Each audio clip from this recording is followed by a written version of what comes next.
Vítam vás pri dnešnom výklade karty Malej arkány 7 mečov. Táto karta je často spojená s opatrnosťou, obchádzaním problémov a hľadaním riešení, ktoré nie sú úplne priame. Číslo 7 na karte symbolizuje stratégie, premýšľanie a introspektívne učenie, čo nám naznačuje, že pri riešení náročných situácií je dôležité plánovať a zvažovať rôzne možnosti skôr, než konáme. Na karte vidíme postavu, ktorá si odnáša 5 mečov v náručí, čo naznačuje, že boj sa ešte neskončil. Tento obraz nám pripomína, že aj keď sa situácia môže javiť ako prehra alebo neúspech, je dôležité vytrvať a zachovať si silnú vôľu pokračovať ďalej. Konflikt nás učí cenným lekciám a každý krok, ktorý urobíme, nám pomáha posilniť naše schopnosti a vnútornú odolnosť. Dva meče, ktoré zostávajú zapichnuté v zemi, nás zároveň upozorňujú, že nie všetky spory alebo výzvy sú vyriešené a že pokoj a porozumenie sa často dostavia až potom, čo si situáciu dôkladne premyslíme a strategicky zareagujeme. Ďalším významným prvkom je tábor v pozadí, ktorý ukazuje, že situácia je stále v pohybe a okolnosti sa môžu rýchlo meniť. Tento symbol nás učí flexibilite a pripravenosti, pretože konflikty a napätie sa môžu objaviť znova a my musíme byť schopní adaptovať sa na nové výzvy. Tábor pridáva rozmer strategického myslenia. Nie je to len o tom, ako bojujeme teraz, ale aj o tom, ako plánujeme a chránime seba do budúcna.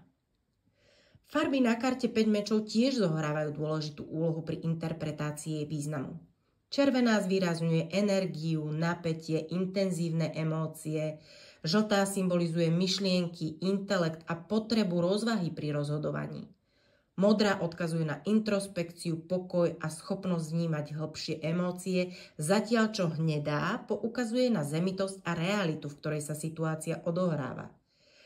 Čierna na karte pripomína skryté motivácie, podlosť alebo nečestnosť, s ktorými sa môžeme stretnúť.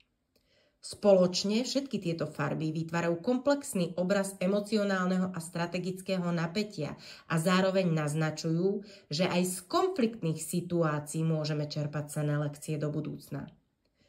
Obecne teda karta 7 mečov reprezentuje situácie, kde sa objavujú skryté motívy, podlosti alebo nečisté záujmy. Symbolizuje spornú stránku intelektu, keď niekto využíva svoje schopnosti a manipuláciu na obchádzanie pravidiel. Táto karta zahŕňa široké významové spektrum neúprimnosti od verbálneho chodenia okolo horúcej kaše cez podfuky a úskoky až po skutočný podvod. Zároveň ale karta upozorňuje na to, aby sme vlastnú šikovnosť využívali zodpovedne a nepodľahli pokušeniu manipulovať iných. Je to karta, ktorá často vyvoláva pocit napätia a opatrnosti, ale zároveň nám môže pomôcť uvedomiť si, kde sa nachádzajú slabé miesta v našom rozhodovaní alebo v našom okolí. Ak vás tento výklad zaujal a chcete sa dozvedieť viac o symbolike tarotu, celý rozšírený výklad karty 7 mečov nájdete na mojej stránke, odkaz je dolu v popise pod videom. Ja vám ďakujem, že ste dnes boli so mnou a ak vám tento výklad priniesol inšpiráciu, poteší ma, ak dáte videu like a prihlásite sa na odber, aby vám neunikli ďalšie tarotové výklady.